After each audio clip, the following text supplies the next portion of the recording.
servicing. This is definitely a topic that has gotten a lot of people just kind of, caught their ear. Oh, we're going to have homeowners doing the servicing. So I wanted to touch base on this and just give you a little review of kind of what we're doing.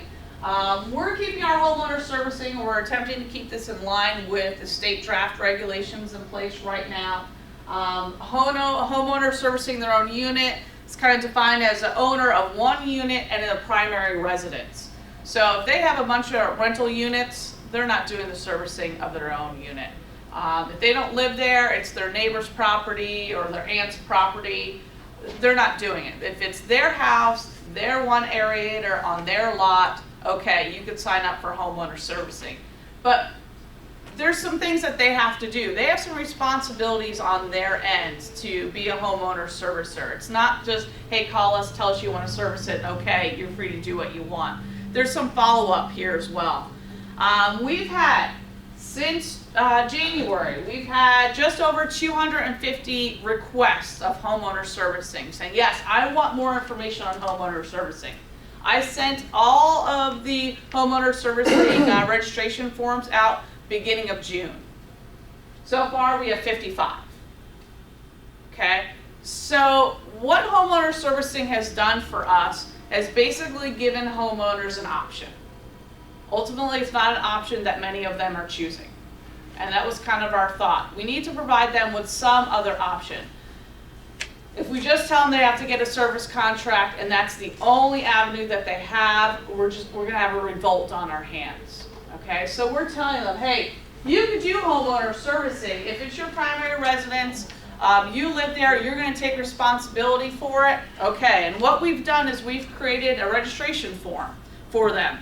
And they register with us on a yearly basis. So when they registered in June, or even if they call now, they're registering just throughout 2012.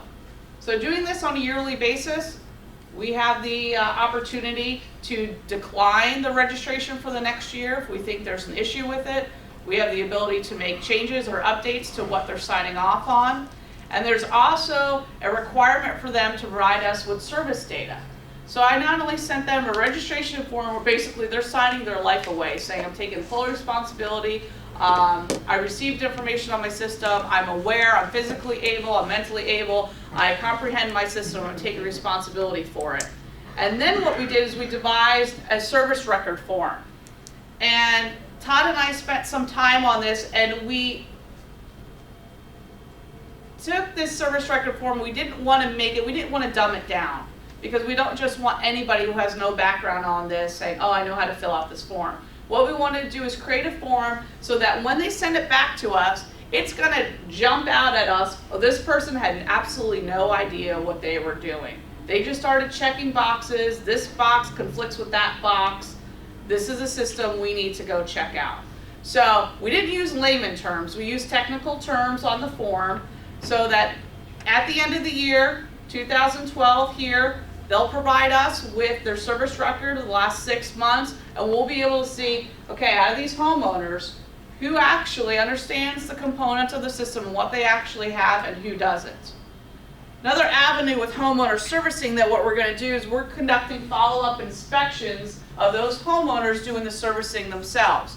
So not only will we have that form to kind of help us decide who we want to go visit first, okay, not only will we go out there, but then that also gives us an educational opportunity to maybe they are trying to do the right thing, they need a little more knowledge base, that we can provide that to them when we come out to their properties. So if they're not performing the maintenance correctly, we go out there, they filled out that form just completely wrong, they don't understand their components, we go out and look at their system, they're having issues, we're able to pull that homeowner servicing. So at this point, yeah, we had over 250 actual requests for it, but only 55 people that truly wanted to do it at this point.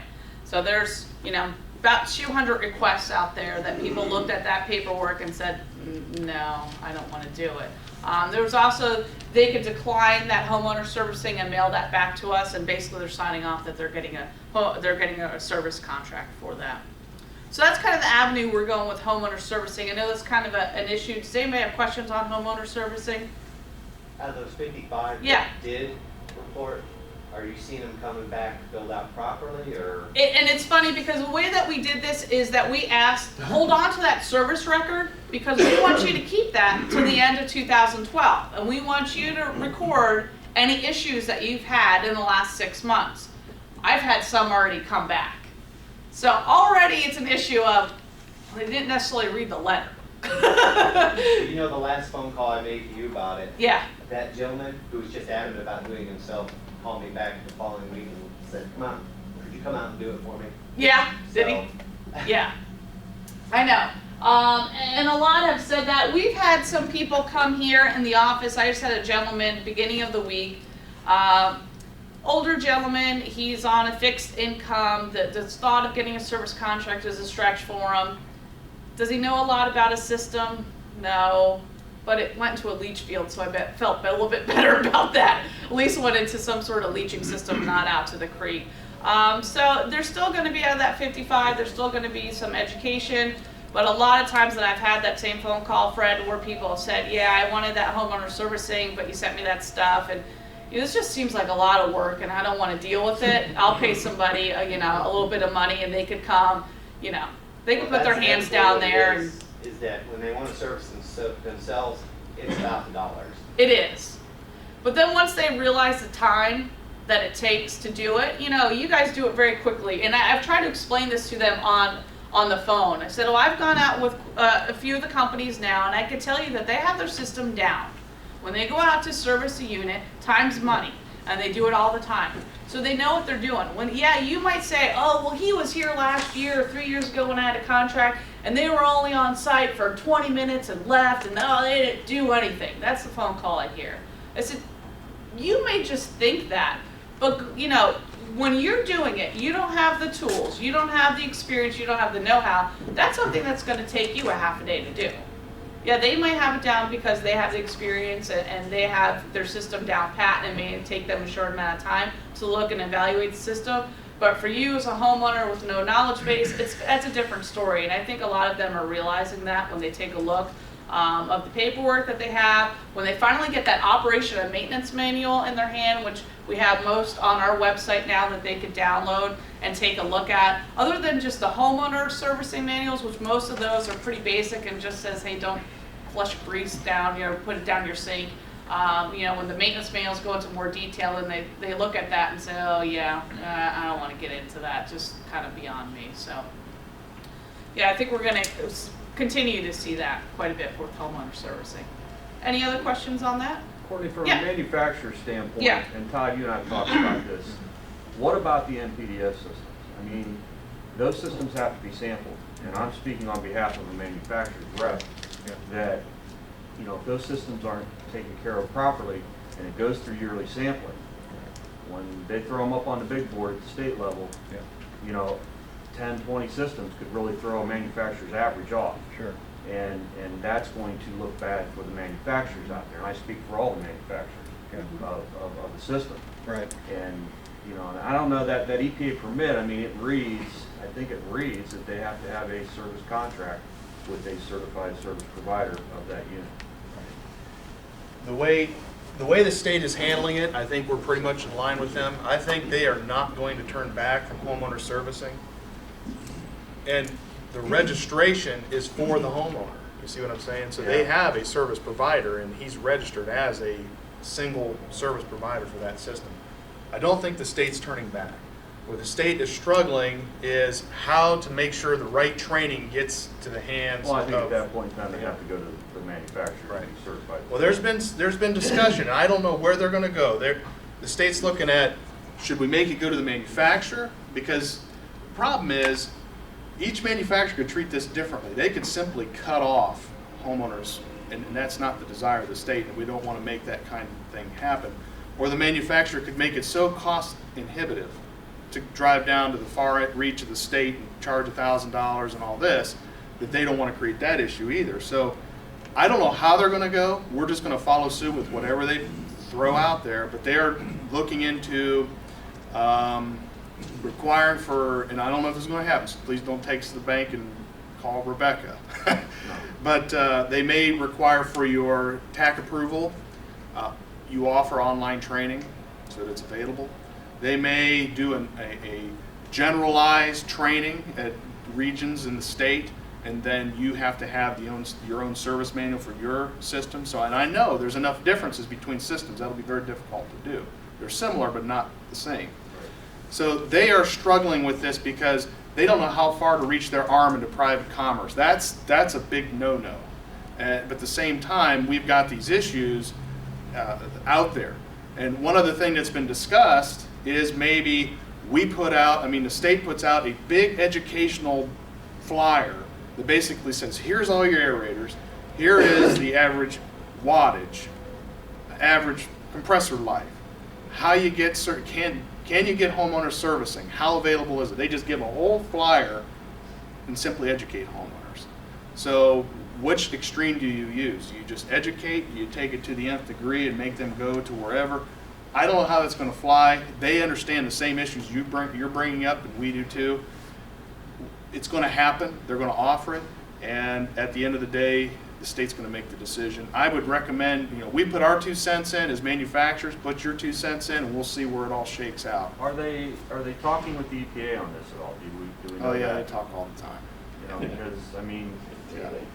worst case scenario, you could end up with the Yeah. EPA could step in and say, well, you know what, your discharging systems are going to have Yeah, surface sand filters maybe. and Yeah. They were just No. here, what, a week or so ago? EPA was here. That whole sampling issue is, they're asking us to run down people for sampling. I don't have time to do that. We send letters out, you should be sampling. We are going after people for maintenance, not sampling. And it should be done, but I don't have the wherewithal to chase every individual down for sampling. And it's just comical because they are now just getting ready, EPA is getting ready to renew 4,000 or 5,000 NPDES permits in the state. Because it's been 5 years. It's been the 5-year permit term. It's time. Mark Stump says, I got a stack on my desk that I got to fold and pack into an envelope. And so I said, come on. what is With the that. renewal fee? It is, it's $100. The is? legislature reduced it to $100. And if you were within, don't quote me on the date, but if you're within about the last 6 months or so of 2011, you don't get it have for to nothing. renew. You get it for nothing. Okay. So they kind of prorated it a little bit. But it is $100. The legislature did change that. But I still think have fun, EPA, chasing down 4,000 or 5,000 people to get your permit. Now you'll know what we're dealing with. So That's what it boils down to is Yeah. enforcement. yeah, Who's going to enforce what yeah, for this NPDES sampling? yeah. Is it going to be you guys? Do you have that money in the till to do that? Or is it going to be the Ohio EPA who's taking that initial $200 for the Right. stamp Right. right now? Yeah. Are they going to be the ones enforcing Well, this? I'm afraid to say, I may be off a little bit, but I'm afraid they're going to earn every cent of that. I hope so. Trying to get, I I'm said, wondering where that $200 for that stamp's going. what's going to be right here? I hope. And then they said, well, if they don't comply, so what are you going to do if they don't comply? We're going to go to the AG. Have you ever dealt with the AG's office, Attorney Generals of the state of Ohio? They can't hardly go after the big ones, not to mention the single homeowner on an NPDES permit. Have fun with that. Anyway, it's a problem, Carrie, and we know that, and we're trying to find the best practical way to deal with it. And the state's going to pretty much dictate what we do. I understand that, but I'm just, Yeah, I understand. Renee?